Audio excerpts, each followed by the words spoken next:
Hi, my name is Grant. I am almost 10. This is my mom, Melissa. This is my dad, Stephen. These are my dogs, Sam and Spencer. We live in Texas.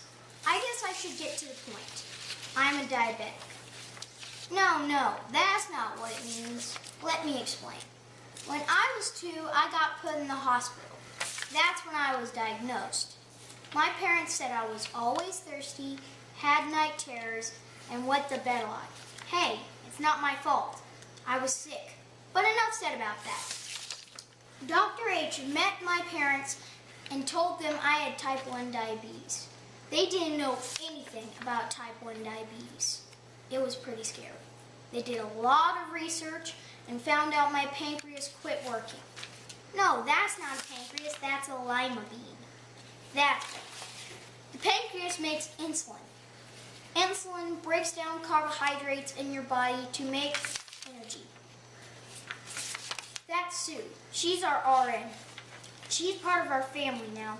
We call her when we can't figure out what my body is doing.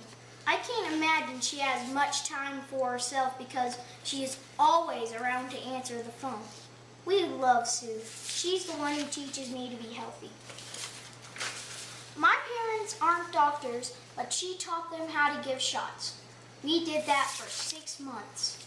And then I got a pump. No, not like that, an insulin pump, because my pancreas quit. I use my pump to give me insulin. Sue also taught us to count carbs. Everything I eat can affect my blood sugar. No, it's not about that. Carbs are in lots of foods. Sure, they are in cake, but pasta, potatoes,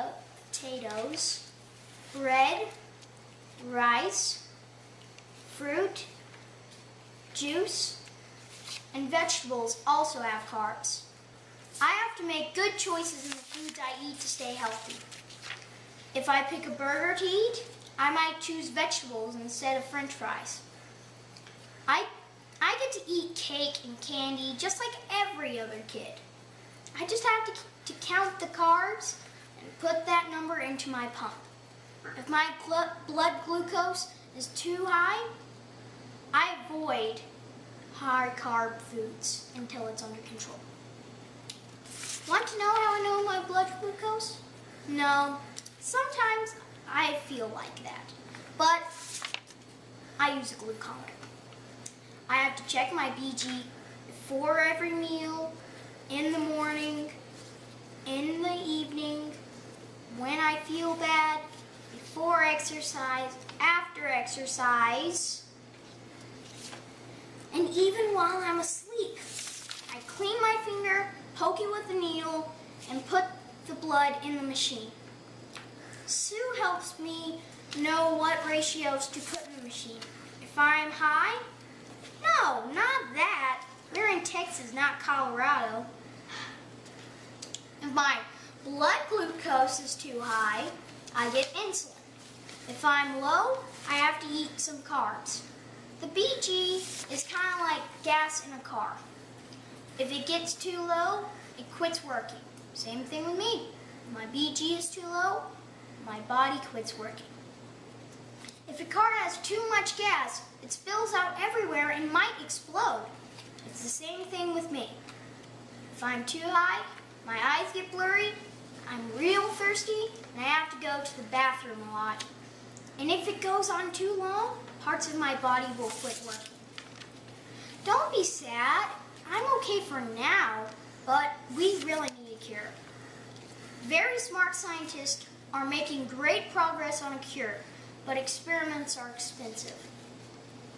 JDRF funding, along with programs like the Special Diabetes Project and the Artificial Pancreas Project, which are partially funded by Congress, are getting close to replicating my pancreas with a new one, or an electronic one, or even getting my pancreas back to work. Now you know a lot about type 1 diabetes, and I hope you think of me, Grant, when asked to support research for type 1 diabetes.